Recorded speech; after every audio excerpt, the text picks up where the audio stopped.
हरिओम प्रिय दर्शकों, आज इस वीडियो में हम जानेंगे कि वैशाख मास कृष्ण पक्ष की जो एकादशी है इसे बरुथनी एकादशी के नाम से जाना जाता है। एकादशी भगवान विष्णु को समर्पित है। एकादशी के दिन विशेष रूप से भगवान विष्णु और एकादशी माता की पूजा की जाती है। और एकादशी जितनी भी एकादशी हैं, वैसे तो 26 एकादशी होती हैं, तो हर एक एकादशी का अपना अपना अलग अलग फल है। हर एक एकादशी का व्रत करने से अलग अलग फल होते हैं, वो हमें मिलते हैं जिस एकादशी का हम व्रत करते हैं। और एकादशी की विधि क्या है, कब एकादशी है, ये वैशाख मास कृष्ण पक्ष की, आइए हम जानते हैं। तो प्रिय दर्शकों, एकादशी का व्रत दशमी के दिन से ही प्रारंभ हो जाता है। यानी कि आप दशमी तिथि जिस दिन हो उस दिन आप मध्याह्न यानी दोपहर का भोजन कर लें और उसके बाद सायंकाल का भोजन नहीं करना चाहिए और आपको व्रत धारण कर लेना चाहिए। और फिर एकादशी के दिन भगवान का पूजन आदि करें और फिर द्वादशी को पूजन आदि करके फिर पारण करें। इसमें व्रत की यदि विधि की बात की जाए, इसमें बिना अन्न जल का रहा जाता है, कोई न अन्न न कोई जल। इसमें सामर्थ्य के अनुसार यदि आप बिना अन्न जल के नहीं रह सकते हैं तो आप खाली जल पी के रह सकते हैं। वो भी नहीं रह सकते हैं तो आप फल लेके कर सकते हैं। और या तो आप दशमी से नहीं रह सकते तो आप एकादशी के दिन प्रातःकाल स्नान आदि से निवृत्त होकर और एकादशी का संकल्प लें और व्रत अपना प्रारंभ कर सकते हैं और फिर द्वादशी को पारण कर सकते हैं।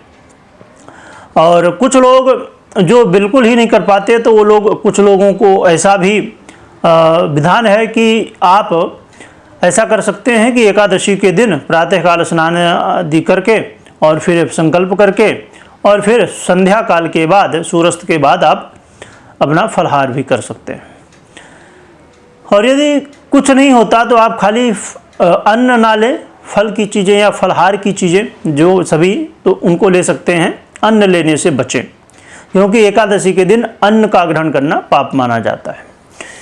बाकी जैसी आपकी शक्ति हो, जितनी सामर्थ्य हो, उसके अनुसार आप कर सकते हैं। बच्चों, बूढ़ों और बीमारों पर, जो बीमार हैं, बच्चे हैं, बूढ़े हैं, उनके ऊपर कोई नियम लागू नहीं होते। आपकी सामर्थ्य है तो आप कर सकते हैं, नहीं सामर्थ्य है तो नहीं कर सकते हैं। आपका शरीर जैसा साथ दे, चाहे बुजुर्ग हो चाहे जवान हो, जैसा आपका शरीर मन साथ दे वैसा करना चाहिए। प्रिय दर्शकों, इसमें पूजा के लिए आप सुबह स्नान आदि से निवृत्त हो जाएं और फिर भगवान विष्णु और एकादशी माता की पूजा करें। विशेष रूप से भगवान विष्णु की पूजा होती है। और पूजा करके और संकल्प लें, है ना। जो पूजन कर रहे होते हैं उसमें संकल्प लिया जाता है कि हम एकादशी का आज व्रत कर रहे हैं। भगवान से प्रार्थना की जाती है और आपकी कृपा से हमारी एकादशी ये पूर्ण हो, अच्छे से हो सके और आपकी कृपा बनी रहे। या जिसकी कोई कामना के हिसाब से करते हैं तो कामना अपनी निवेदित करते हैं भगवान से। फिर पूरा दिन भगवान का ध्यान, पूजन और भगवान का संकीर्तन, पठन, ये सब चीज़ें करते रहना चाहिए। और रात्रि जागरण का एकादशी में बहुत बड़ा महत्व है। यहाँ तक कि आप जब एकादशी का व्रत रखते हैं, जिस विधि से भी आप कर पाते हैं, उसमें यदि आप रात्रि जागरण करते हैं तो पूर्ण फल मिलता है। यदि रात्रि जागरण नहीं करते तो उसका फल आधा हो जाता है। इतना बड़ा प्रभाव है रात्रि जागरण का। तो यदि आपकी सामर्थ्य है तो आप रात्रि जागरण भी कर सकते हैं। रात्रि जागरण करें, भगवान का भजन कीर्तन करें और भगवान की कथा कहानियाँ ये आप श्रवण करें और भगवान का व्रत करें। और फिर द्वादशी को सुबह स्नान आदि से निवृत्त होकर पुनः और भगवान विष्णु की पुनः आराधना पूजन करें। इसके बाद ब्राह्मण भोजन इत्यादि करा के और फिर आप अपना फलाहार यानी कि पारण कर सकते हैं। और यदि आप ब्राह्मण भोजन नहीं करा सकते हैं तो आप कच्चा सीधा दे सकते हैं। तो जैसी भी आपकी समर्थ हो उसके अनुसार आप कर सकते हैं।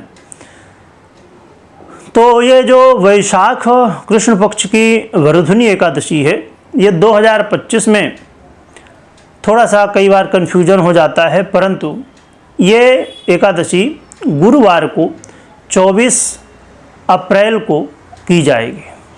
24 अप्रैल गुरुवार को भरथुनी एकादशी वैशाख एकादशी का व्रत कृष्ण पक्ष की जो ये है इसका किया जाएगा।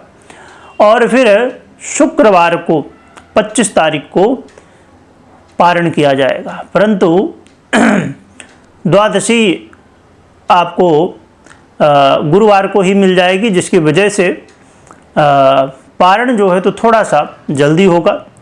5:10 से प्रारंभ करके और 8:10 तक आप पारण कर सकते हैं इसके बीच में। तो बहुत बढ़िया है, जल्दी पारण हो जाएगा आपका, तो ये आप कर सकते हैं। और पारण में भगवान का जैसे चरणामृत है या तुलसी पत्र इत्यादि होता है, या फिर भगवान को आपने कुछ भोग लगाया है, तो जो भी आपके पास उपलब्ध हो, कुछ नहीं तो भगवान का चरणामृत तो रहेगा ही, तो आप उसी को पारण कर सकते हैं।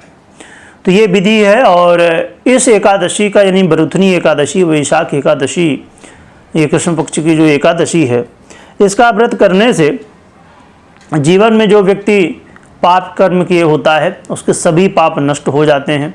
जन्म जन्मांतर के सभी पाप नष्ट होके और भगवान नारायण की कृपा से सभी मनोकामनाएं पूरी होती हैं। माता एकादशी की कृपा से सभी मनोकामनाएं पूरी होती हैं और व्यक्ति अपने जीवन में इस लोक और परलोक दोनों को प्राप्त करता है, यानी कि इस लोक में सभी सुखों को प्राप्त करता है और परलोक में भी सभी सुखों को प्राप्त करता है।